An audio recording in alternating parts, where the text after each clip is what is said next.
Myslím, že dôležité je povedať, že z hľadiska technického vybavovania nemocnice po úspešnom nákupe inštalácie MRK sa pokračuje týmto mamografickým prístrojom a je to dôležité, pretože ak aj je motivovaný zdravotnícky personál, lekári, sestry, potrebujú aj vybavenie na to, aby mohli dôležitú verejnú službu doručovať pacientom.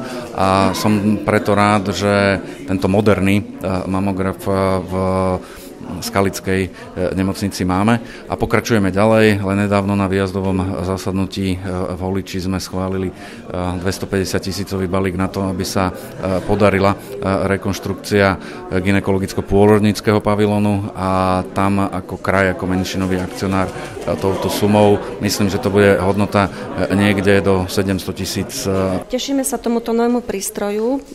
Po 12 rokoch prístroj, ktorý nám slúžil dobre, sme nahradili novým prístrojom.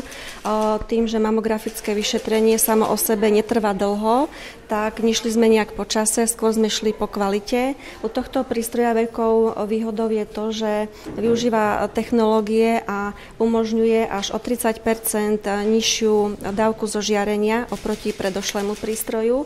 A ďalšou výhodou je, že využíva Prime technológiu, vďaka ktorej ten prístroj automaticky doladí na každú pacientku individuálne mieru toho stlačenia prsníka a tým pádom aj to vyšetrenie pre pacientky, pre každú tú pacientku pohodlnejšie než na predošlom prístroji.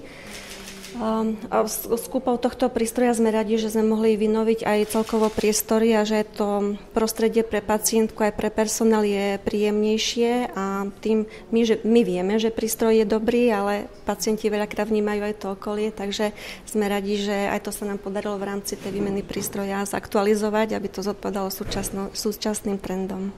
Čo sa týka vlastne nového prístroja mamografu, ktorý teda sme dneska slávnostne uviedli do prevádzky, naozaj sa jedná o prístroj, ktorý môže veľmi pomôcť hlavne ženám po 40-ke pri včasnom diagnostikovaní možného karcinómu prsníka. Karcinóm prsníka je jedna z najčastejších vlastne chorôb alebo ochorení, ktoré ženy po 40-ke z pohľadu onkochorení môže trápiť. Takže ja som naozaj rád, že vďaka tomuto špičkovému prístroju budeme vedieť predísť a vedieť diagnostikovať už v tej najzákladnejšej rannej fáze práve vďaka vysokému rozlišeniu tohto prístroja, že prípadné onkologické ochorenie daná pacientka má alebo môže mať.